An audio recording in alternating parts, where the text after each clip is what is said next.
Whew, this is our last Revelation video, and I think we're due. So let's get into this one.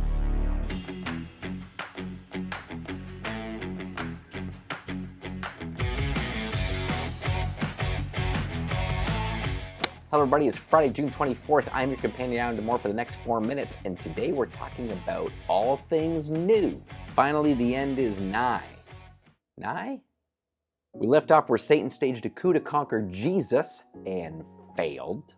He lost and met his fate. And then at the end of chapter 20, we have the final judgment that comes where everyone is judged based on what they did while they were alive. Let's read that together. Revelation 20, 11 to 15. Then I saw a great white throne and him who was seated on it. The earth and the heavens fled from his presence, and there was no place for them. And I saw the dead, great and small, standing before the throne, and books were opened. Another book was opened, which was the book of life.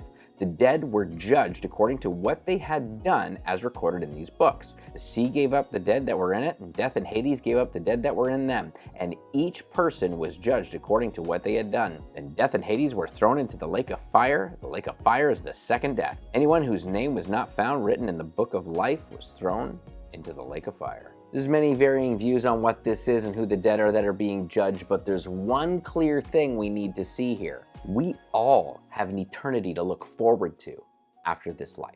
And what we do here and now on earth with the precious time God's given us affects that eternity. So take a moment to consider. Are you who you want to be? Are you standing up for what you value and what you believe? Are you self-serving or caring for your fellow humans? Not sure what your best life could or should look like? Well, why not try this?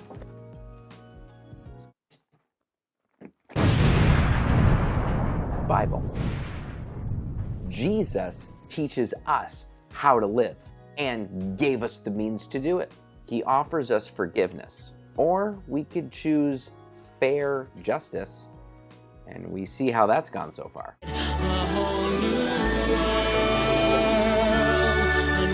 That's right. It's time for the new heaven and new earth. Revelation 21, verse 1 to 4. Then I saw a new heaven and a new earth, for the first heaven and the first earth had passed away, and there was no longer any sea. I saw the holy city, the new Jerusalem, coming down out of heaven from God, prepared as a bride, beautifully dressed for her husband.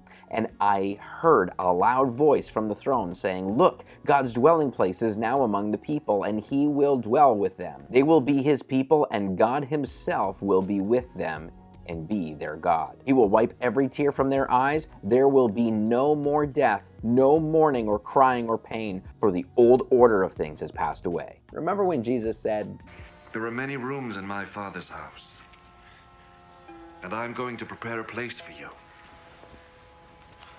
I would not tell you this if it were not so." Well, he meant this. There will be no more violence, no more shame, no more tears, no more fears, no more telemarketers. So let me get this straight. I want a flight in Arabia with a princess. Can carpets really do that? Right, so you just need my mom's maiden name, my birthday, the city I was born, the name of my first pet, and my postal code?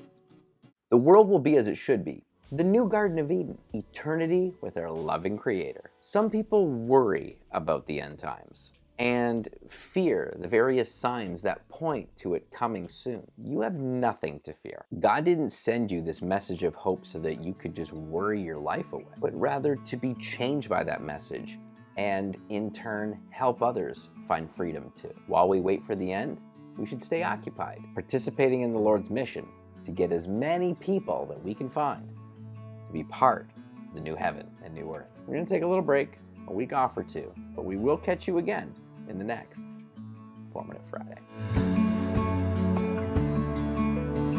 So you need my SIN number? It's kind of high. Oh, my social insurance number. Oh yeah, we can do that. So it's 5.